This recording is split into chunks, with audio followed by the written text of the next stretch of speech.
If you look at a summer evening in 1922, the first thing you notice isn't the car in the driveway or the light flickering in the front window. It's the porch, the whole family out on it, a father in his shirt sleeves reading a paper that has gone limp in the heat, a mother with a glass of something cold, children on the steps with their shoes off, watching the street, and the street watching back. That scene is gone now.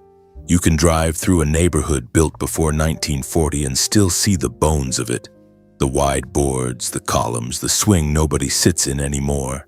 But the life that went with it has moved somewhere else. The front porch didn't disappear overnight, and it wasn't replaced by anything in particular. It was simply made unnecessary, one invention at a time. Even until the habit of sitting out front dissolved so completely that most people born after 1970 have never done it at all. What happened to the front porch, and why did it vanish from American life so quietly? To understand it, you have to start with what it actually was. Not just a structural feature, but a specific way of being in the world. The American front porch, in its fullest form, was a product of the late 19th century. Industrialization had created a middle class with something it had never quite had before: leisure time. Not just rest after exhaustion, but actual time that belonged to you, that you could choose to spend. The porch was where that time went. It was shaded and open. It caught whatever breeze the evening offered. It sat exactly between the private world of the house and the public world of the street. And that in-between position was the whole point. You were home, and you were available. Someone could walk by and become a conversation. A neighbor could appear at the foot of the steps and be invited up. Nothing had to be planned, because the porch itself was the plan. Houses were designed around this.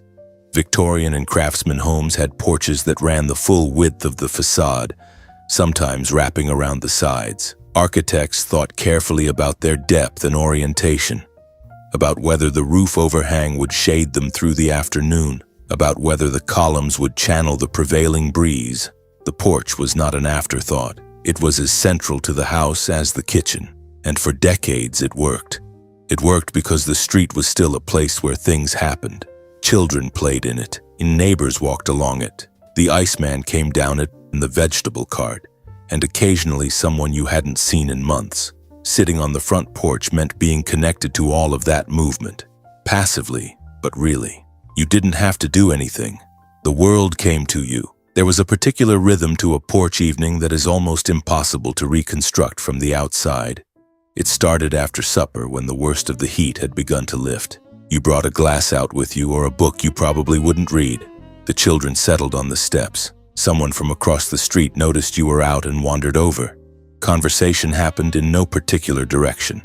The light changed slowly from amber to blue, and when it was finally dark enough that you couldn't see the faces clearly anymore, you went in. Nothing had been accomplished. Nothing was supposed to be. The porch was where unscheduled time went, and unscheduled time was something that American life in 1922 still had in abundance. By the early 1950s, that world was beginning to change in ways that made the porch's position increasingly awkward.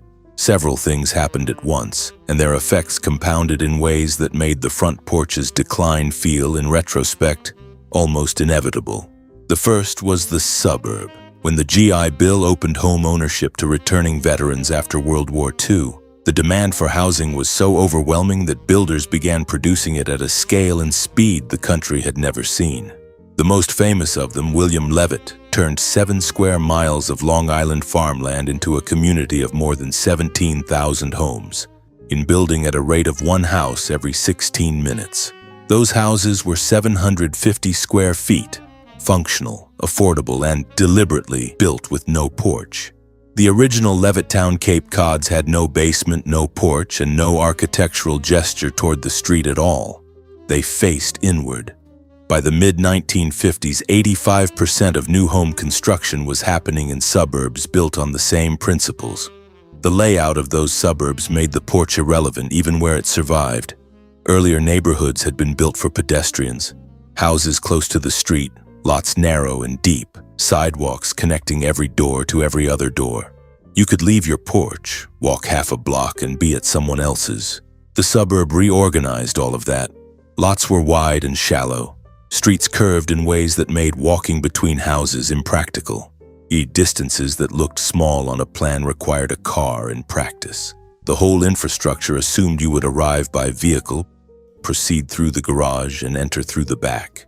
The front of the house became, in effect, a display, something to be seen from a passing car, not from a neighbor's porch across the way.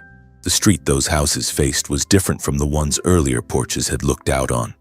It was wider, designed for cars moving at speed rather than pedestrians moving at walking pace. It was louder. Rene Kahn, who wrote about the history of American porches, noted that by the time the suburb had matured, the front of the house was no longer an idyllic setting for sitting out. The exhaust fumes and the noise of a steady stream of cars had made it inhospitable. A porch facing a suburban arterial road was not a porch anymore. It was just a platform pointed at traffic. The second was air conditioning. In 1955, fewer than 2% of American homes had any form of air conditioning. The number seems almost impossible now, but it explains everything about why the porch existed in the form it did. The house in summer was often unbearable by late afternoon. The porch was the engineering solution. Deep overhangs blocked direct sun. The gap between the porch floor and the ground allowed cool air to move underneath. The open front pulled whatever breeze existed through the house behind it. These were not incidental features. They were the result of a century of practical adjustment to the problem of summer heat, and the front porch was the most important element in that system. Window air conditioning units became affordable through the early 1950s. In 1953 alone, more than 1 million were sold. Central air began appearing in new suburban construction through the late 1950s and into the 1960s. By 1980, more than half of all American homes were air-conditioned. The effect on porch culture was not subtle.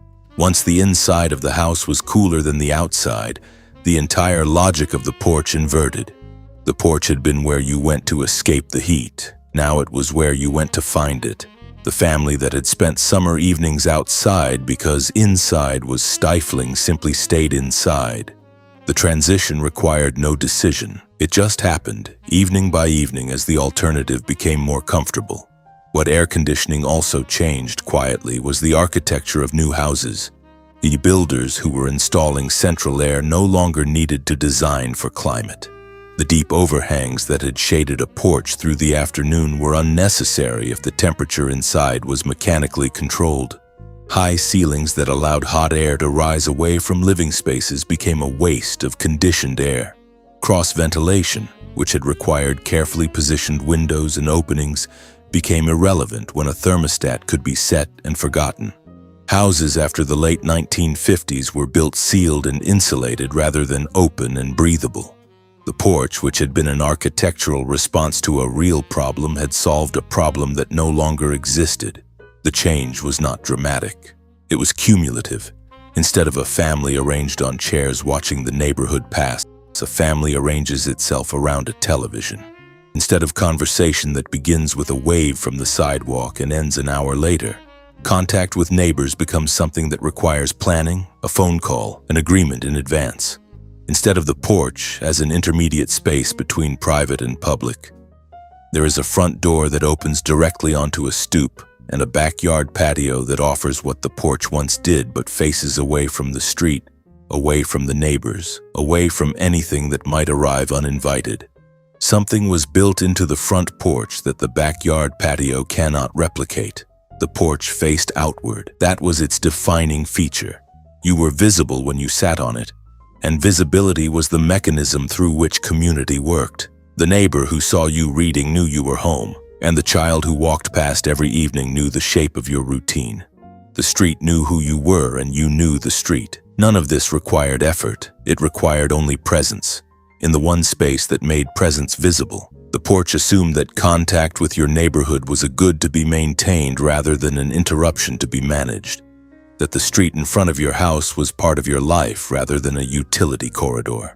That the boundary between your private world and the public world outside it was a place worth inhabiting, not a line to be crossed as quickly as possible on your way to one or the other. The math of the automobile, the suburb, the air conditioner, and a television set that made the inside of the house more compelling than the outside worked against the front porch, one variable at a time. No single invention eliminated it. The system around it simply changed until sitting out front no longer made sense within that system. You can still find them if you look. Old houses in older neighborhoods in smaller towns that didn't get rebuilt after the war still have them, deep and shaded with the original boards and the original proportions. Sometimes there's a swing still hanging. Drive through a suburb built after 1955 and you will not find one. The front porch is still out there on certain streets in certain towns in the parts of America that didn't fully make the turn. A wide board floor painted gray, a pair of rocking chairs left at an angle from the last time someone sat in them. Something built for a version of neighborhood life that assumed the street was worth watching, and that strangers who walked past once enough times eventually became neighbors, and that the best way to belong to a place was simply to be visible within it, evening after evening until the place knew you were there. If this brought something back, let me know in the comments. Did you grow up with a front porch? Do you remember the neighbors who actually used theirs, or a summer evening when you didn't need to be anywhere and the street was enough? If you found this worth your time, subscribing helps me know there's interest in these topics. The porch is still out there if you know where to look. No appointment, no algorithm, just a chair and an open evening and whoever happens to walk by. It never needed to be more than that.